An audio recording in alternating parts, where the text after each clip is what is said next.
झालं नेमकं कराड काय विषय झाला यांनी प्रचार म्हणून आणलंय आम्हाला इथं सकाळपासून गाड्या भाड्याने 12 केल्यात गाड्या 12 भाड्याने केल्यात आणि आता 40 बाया सकाळ 8 वाजल्यापासून थोडं सुद्धा खाल्लं नाही पाण्याचं सुद्धा नियोजन नव्हतं यांचं आणि आता पैसे मागितल्यावर म्हणतात तुम्ही दुसऱ्या पक्षाचे माणसं कोणी आणलंय तुम्हाला आम्हाला आणलंय ती काय त्याचं नाव रे गड्याच्या माणसाने आणलं कोण नाव काय त्याचं कुठे गेला रे माणसाचं नाव काय तेव्हा तिकडे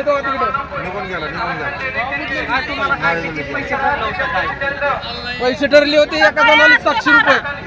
दिवसाचे एका गाडीला 3,500 रुपये ते बी फक्त 2 वाजेपर्यंत आता त्यांनी आम्हाला 8 वाजेपर्यंत थकवले आता 9 वाजले तरी आम्हाला पैसे देत नाहीत ती कुठल्या पक्ष राष्ट्रवादी काँग्रेस कुठल्या गावचे तुम्ही आम्ही निमगाव कितकीचे सगळ्या बाया निमगाव कितकीचे आहेत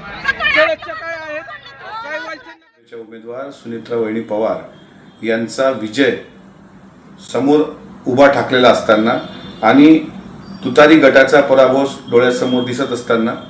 जाणीवपूर्वक रोहित पवार या व्यक्तीकडून काही व्हिडिओ